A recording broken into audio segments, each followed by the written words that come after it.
that we're making progress on exactly those issues. And starting with collective security, it's hard to overstate how important the commitment of Germany, Canada, other NATO partners to the 5% defense spending, the bold leadership of Germany in helping to make your personal leadership and helping to make that happen for NATO as a whole, that 5% commitment. For Canada, to put it in context, this will represent a quadrupling of our defense expenditure between our last budget in 2024 and the end of this decade. Also, with respect to collective security, it matters where we are and how we work, and Germany's commitment in the Baltics and Lithuania. As the Chancellor just said, I will be traveling from here with colleagues to Latvia, where we have over 2,500 troops stationed and have been active over the course of the last decade. And of course, again, and with your leadership through the E3 at the Coalition of the Willing, Canada is participating in broader collective efforts to bring peace and security to Ukraine. Now, we know that peace can only come through strength. That means strength in terms of sanctions against Russia in this illegal war. It means strength in reinforcing Ukrainian armed forces, which we are both doing in terms of materiel. And it means robust and credible security guarantees. And we had detailed discussions on those, working through the modalities. We both, I will reiterate how much we welcome President Trump's openness to U.S. participation to help align with the work of the Coalition of the Willing. With respect to defense, I just want to say a few words. That big increase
in spending that we're both doing, we're very conscious, individually and collectively, on making sure that is as effective as possible.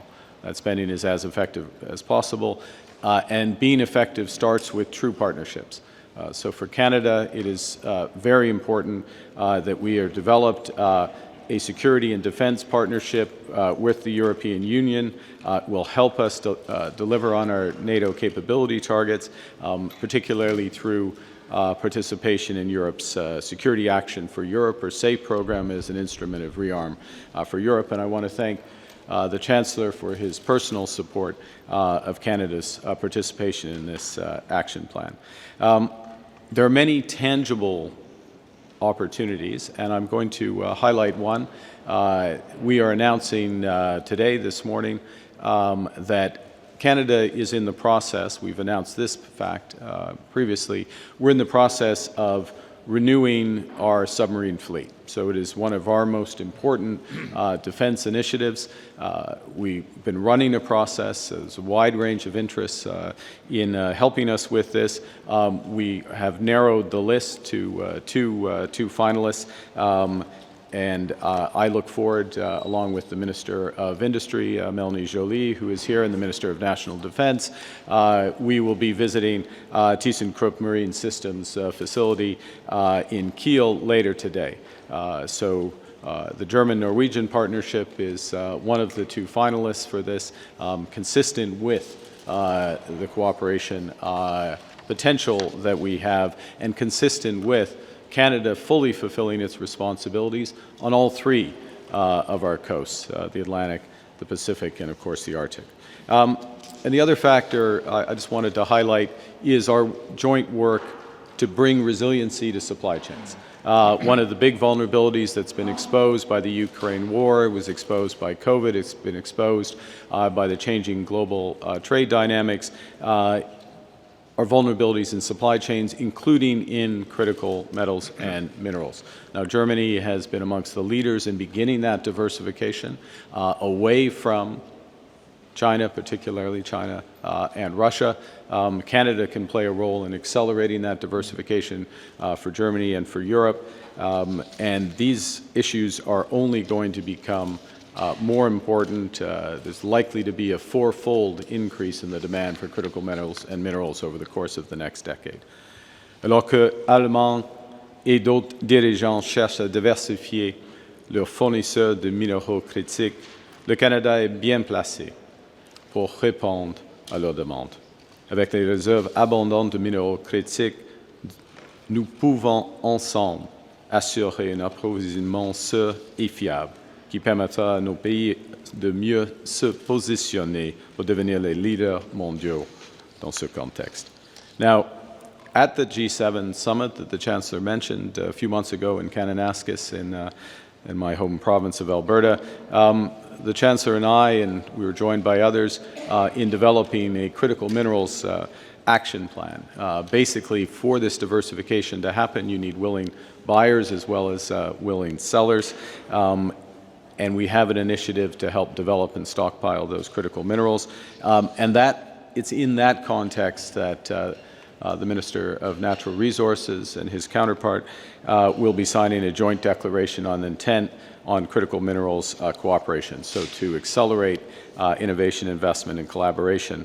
And in this regard, we are already seeing progress since our meeting in June. And I'm going to give just a couple examples to make this tangible.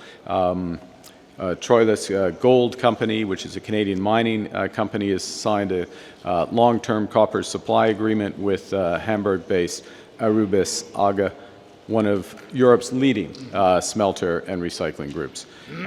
In Quebec, Torngat Metals has entered into an MOU with VAC, which is a leader in global rare earth magnets, a lesson that our partners to the south, the Americans, have learned about the vulnerabilities in the rare earth magnet supply chain.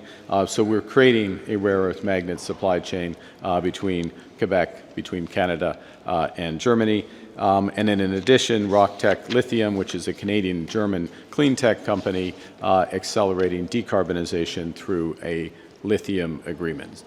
So there's high-level declarations of intents, there's action plans, but what really matters is these transactions at the bottom.